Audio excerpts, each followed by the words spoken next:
Welcome to Math with ACE. We are doing statistics with ACE today. We are focusing on discrete random variables and their probability distribution function tables, calculating the mean and the mean or expected value in the standard deviation. So the mean is a long-term average, or what we would expect to happen based on certain probabilities. The standard deviation is how far on average each of those values differ from the mean, but because each probability is not necessarily equally weighted, we have to factor in the probabilities when we're calculating the average and the standard deviations. Okay, so the first question says a soccer team plays soccer 0, 1, or 2 days a week. The probability they play 0 days is 0.2. The probability they play 1 day is 0.5. The probability they play 2 days is 0.3. From the long-term average, find the long-term average or expected value of the number of days per week that they play soccer. So I find that the best way to do this is to create a table. You can kind of see at the bottom, the example we're going to fill in the next one uses a table like that. So right now we're just trying to find the expected value. And in order to find the expected value, we just need to be able to calculate each value times its probability and sum them. I like to write expected value as E of X because it's what you expect for that random variable. It's also written with the symbol mu, which we know to be mean. That is found by summing each X value times its corresponding probability. So what we have here is for each of the X values, we had 0 days of soccer. That happens 0.2% of the time. We had 1 day of soccer, 0.5. I'm sorry, not 0.2% of the time, but 0.2 or 20% of the time. 1 is 0.5 or 50% of the time. And 2 is 0.3 or 30% of the time. Now, all the probabilities are between 0 and 1, and they do sum to one whole. So this is a valid model. What we're going to do to calculate the expected value then is to take each value times the corresponding probability.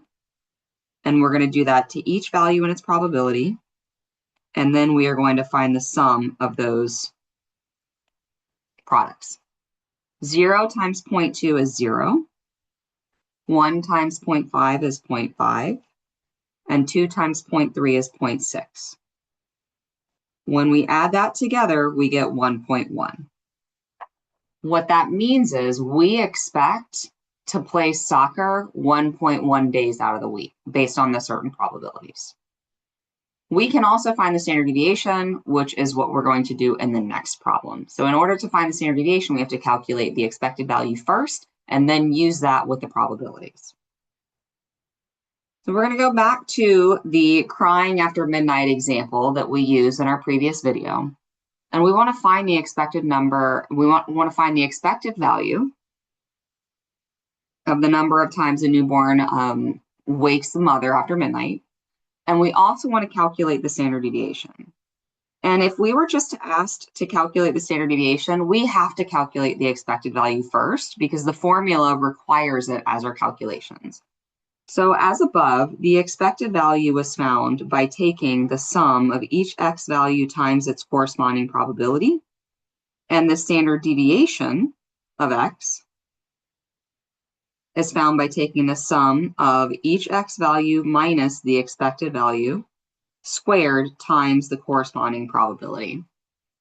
Sometimes you'll see SD for standard deviation if you're using E for expected value. So we have each of the probabilities. So we're creating a table that will allow us to do these calculations.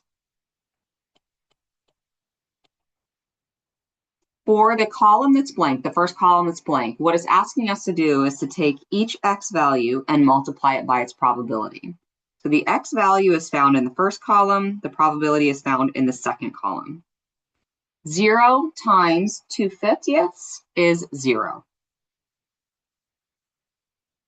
1 times 11/50 is 11/50. I'm going to write this as a decimal. I feel like it's a little bit easier to use decimals than it is fractions when we're doing all of the summing and subtraction.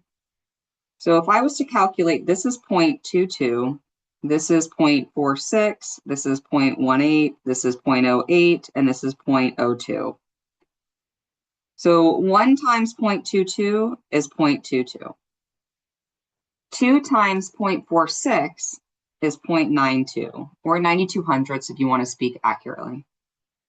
3 times 0.18 is 0.54, or 54 hundredths. 0.08 times 4 is 0.32, or 32 hundredths. And 0.02 times 5 is 0.1, or 1/10. Now, in order to find the expected value, I need to sum that. So I need to take 0 plus 0.22 plus 0.92 plus 0.54 plus 0.32 plus 0.1. And I get an expected value of 2.1. This then allows me to be able to calculate the standard deviation or fill in the next component of the chart. In this column here, the last column, I am taking each x value of 0 for this first one minus the mean of 2.1. I'm going to square that, and then I'm going to multiply it by its corresponding probability. The second one would be 1 minus that mean squared times the corresponding probability. The third one would be 2 minus 2.1 squared times the corresponding probability, and so on. So I have to calculate each of these values before I can then sum them to find the standard deviation. And in the standard deviation, I actually need to square root. So this is actually variance. So the standard deviation actually has the square root.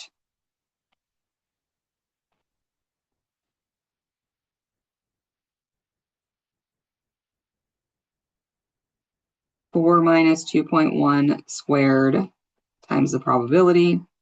5 minus 2.1 squared times the probability. Calculating standard deviation by hand isn't the most friendly. I find that using a table of values in Excel or on a calculator will allow you to do this a little bit more efficiently. So I'm going to run the numbers in my calculator and then fill these values in. Okay. So running the numbers of doing the subtraction and then squaring it, it's really important to use parentheses. For 0, I have 0.1764. For 1, I have 0.2662. For 2, I have 0.0046. For 3, I have 0.1458. For 4, I have 0.2888. For 5, I have 0.1682. Now I need to sum those. And when I sum each of those 6 values, I get 1.05. So now, in order to be able to calculate, so this is the variance. In order to be able to calculate the standard deviation, I square root that.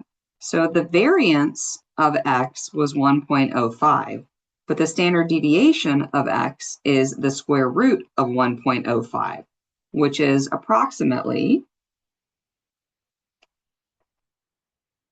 1.025. So what this means is, on average, each value is about 1.025 away from the mean using the probability.